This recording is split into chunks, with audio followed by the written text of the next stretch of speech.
Start. Speaker महोदय, चिकित्सा कॉलेजों का वर्तमान पाठ्यक्रम ब्रिटिश प्रणाली की देन है और इसमें व्यावहारिक शिक्षा पूरी तरह से नहीं मिल पाती। पाठ्यक्रमों का विस्तार किया जाता है और कई बार उसमें विषयों को ठूंस ठूंस कर भर दिया जाता है, क्योंकि चिकित्सा विज्ञान का हमारा ज्ञान दिनों दिन बढ़ता ही जा रहा है। अधिकतर विषयों पर पाठ्य पुस्तकें दुगनी हो गई हैं और कुछ तो आकार में तिगुनी भी हो गई हैं।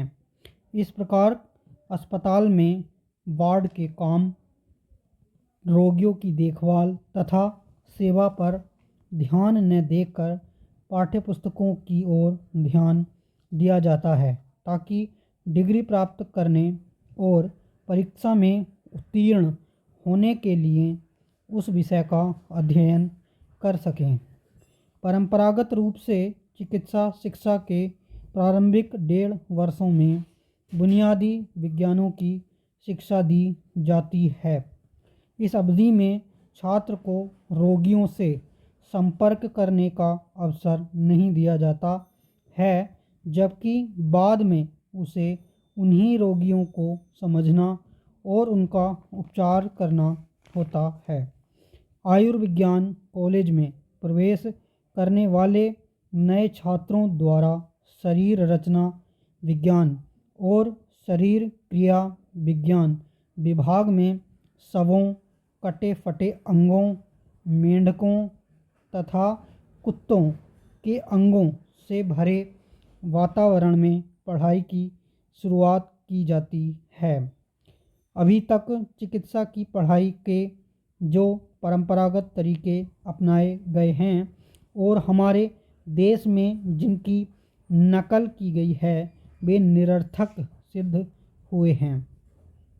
चिकित्सा कॉलेज में प्रत्येक विषय के विभाग में इस बात की कोशिश की जाती है कि पाठ्यक्रम से कुछ ही घंटों में ज़्यादा से ज़्यादा क्या पढ़ाया जा सकता है और प्रत्येक विषय के केवल कुछ पहलुओं को जो चिकित्सा के लिए लागू किए जा सकते हैं, अन्य विषयों के साथ तालमेल से के बिना और असंबद्ध रूप से समग्र रूप में पढ़ने का प्रयास किया जाता है।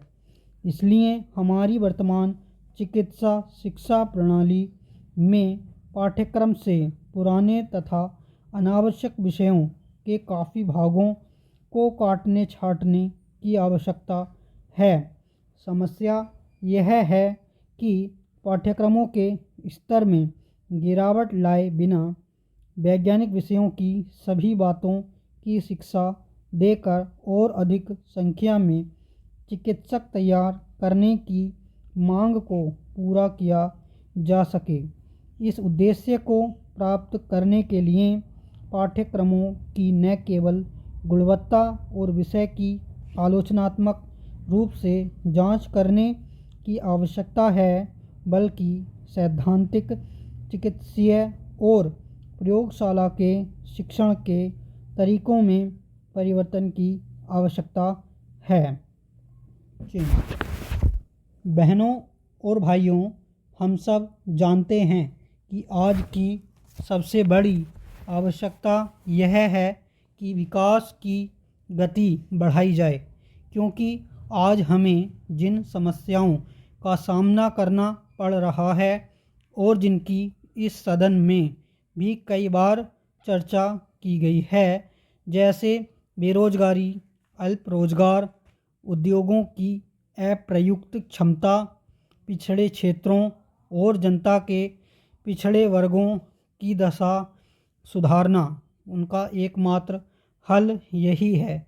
हमें विकास कार्यों पर परिव्यय बढ़ाना ही पड़ेगा और साथ ही यह भी ध्यान रखना पड़ेगा कि कीमतें उचित स्तर पर बनी रहें।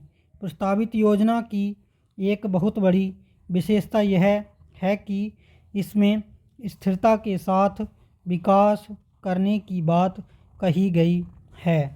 स्थिरता बनाए रखने के लिए तय किया गया है कि कृषि उत्पादन में 5% की वार्षिक वृद्धि की जाए और समीकरण भंडार या बफर स्टॉक बनाए जाएं। योजना में सभी जगह आत्मनिर्भरता पर बल दिया गया है। यह इससे स्पष्ट हो जाएगा कि 2 वर्ष बाद अनाज का रियायती आयात पूरी तरह से बंद कर दिया जाएगा और शुद्ध विदेशी सहायता वर्तमान स्तर से आधी ही ली जाएगी। पूर्व योजना में विदेशी सहायता कुल विनियोग की 25% थी, जबकि प्रस्तावित योजना में प्रस्तावित विनियोग का यह केवल 8% होगी। यह इससे भी परिलक्षित होता है कि हम परियोजनाओं के डिज़ाइन तैयार करने वाले और परामर्श देने वाले संगठनों का विकास देश में ही करने को विशेष महत्व दे रहे हैं। इस नई योजना में भी हम अपने उद्देश्य से पीछे नहीं हटे हैं, क्योंकि आज भी हमारा लक्ष्य पहले की तरह यही है कि विकास के साथ साथ सामाजिक न्याय पर भी ध्यान दिया जाए।